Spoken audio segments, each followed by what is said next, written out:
Синий Курманбаев маленький Маша.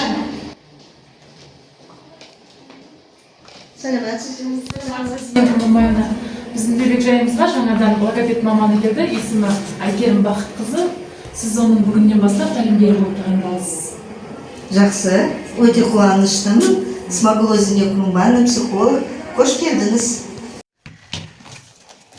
Айгерім, сіздің жоспарларыңызды, құжаттарыңызды қарап шықтым, папкаңызды. Мұнда жұмыс кестесін дұрыс, жақсы, ескертулер жоқ.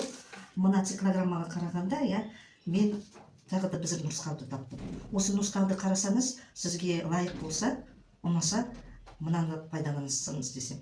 Неге десеңіз, осы циклограмма қазіргі талаптарына сәйкес деп ойлаймын. Қарап шығыңызшы. Жақсы.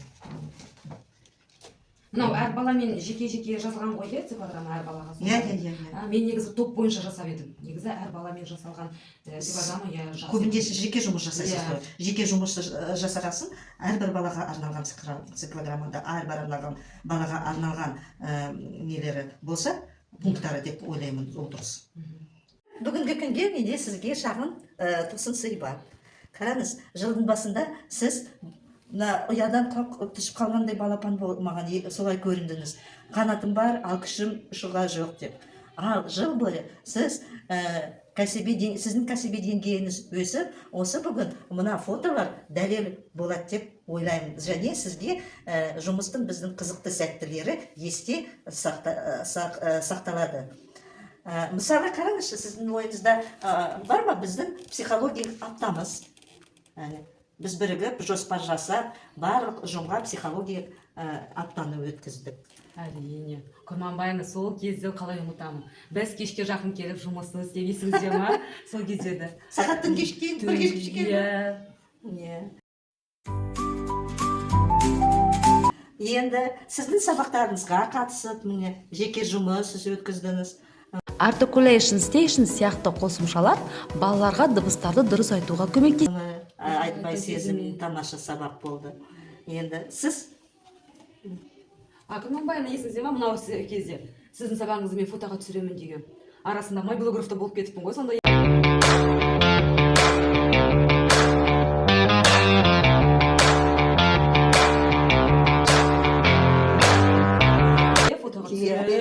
Бір-бірімізге мобилог болып жүрдік. Мұна балалардың жұмыс сәттері, сіз маған қатысып, мен сізге қатыстым. Осы кешіріңіз өзіңізді бөле кетейін, осы кездегі ұйымдастырылған іс-әрекетіңіз сізге маған бір шабыт бергендей болды ғой осы кез. Рахмет. Айгерім, сіз өте өнерлі адамсыз. Оның дәлелі, міне, біздің музыкалық ансамбльдің мүшесісіз. Өте тамаша семинар өткізгенде әріптестеріміз, ішінде сіз де бар, мынандай ансамбль құрып, қарсы алды.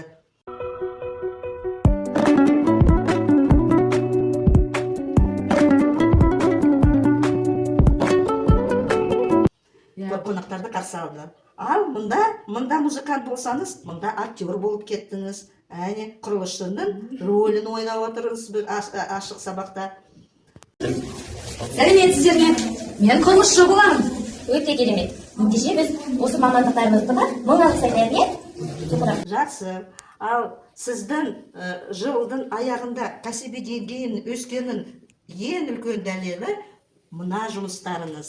Сізді мына молодежный ауылға әдістемелік көмек көрсету тобының құрамына кіргізіп, сіз сол әдістемелік көмек беру тобының жұмысына қатыстыңыз. Мына ата-анамен және баламен жұмыс өткіздіңіз. Ерекше баламен жұмыс өткіздіңіз. Мұнда ата-аналармен консультация жүргіздіңіз. Сол топтың қорытындысын жасап отырған жиналыстарыңыз. Ну, вообще, мы занимаемся с ребенком, нам же вообще оставили по вопросу этот аутизм. Но нам его выбрали за год, потому что мне была на основа уже читали, и его через месяц забирали, и на всякие эти диагностики. А сейчас он год қалған, потому что ол сіздің кәсіби деңгейін өскенін көрсеткіші. Сізге әріптесім, қымбатты әріптесім, тілейтінім сәттілік.